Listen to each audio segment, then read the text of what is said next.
தற்போது கிடைத்திருக்கும் அண்மை செய்தி. சென்னை பரங்கிமலையில் ரயில் முன் மாணவியை தள்ளி கொலை செய்த வழக்கில் சதீஷுக்கு மரண தண்டனை விதிக்கப்பட்டுள்ளதாக அண்மை செய்தி வெளியாகியுள்ளது.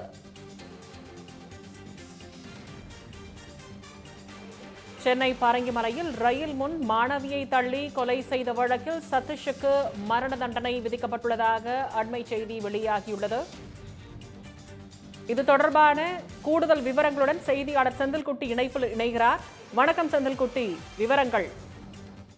சென்னை பரங்கிமலை காவலர் குடியிருப்பில் வசித்து வந்த கல்லூரி மாணவி சத்யபிரபாவும் பிரியாவுக்கும் அதே குடியிருப்பில் வசித்து வந்த சதீஷ் என்பவர் காதலித்து வந்த நிலையில் சத்யபிரியா பெற்றோர் எதிர்ப்பால் சதீஷுடன் பேசுவதை நிறுத்தியதாக கூறப்படுகிறது. இதனால் ஆத்திரமடைந்த சதீஷ் கடந்த 2022ஆம் ஆண்டு அக்டோபர் 13ஆம் தேதி கல்லூரிக்கு செல்ல பரங்கிமலை ரயில் நிலையம் வந்த சத்யபிரியாவை தாம்பரம் சென்ற மின்சார ரயிலில் தள்ளிவிட்டு சதீஷ் கொலை செய்தார். பின்னர் இந்த வழக்கை சிபிசிஐடி விசாரணைக்கு மாற்றி இந்த வழக்கு விசாரிக்கப்பட்டது. கைது செய்யப்பட்ட சதீஷ் இந்த வழக்குல இதுவரை ஜாமீன் கிடைக்காத நிலையில் சிறையில் அடைக்கப்பட்டிருந்தார்.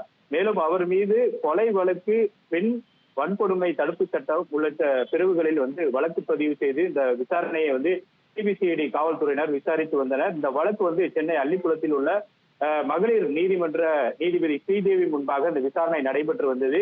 சிபிசிஐடி காவல்துறை தரப்புல 70 சாட்சிகள் இந்த வழக்குல அளிக்கப்பட்டு அந்த சாட்சிகளின் அடிப்படையில் இந்த விசாரணையானது நடத்தப்பட்டிருந்தது.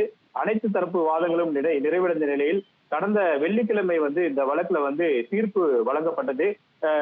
மகளிர் சிறப்பு நீதிமன்ற நீதிபதி ஸ்ரீதேவி இந்த வழக்குல சதீஷ் குற்றவாளி என்று கடந்த வெள்ளிக்கிழமை அன்று நீதிபதி தீர்ப்பு வழங்கியிருந்தார்.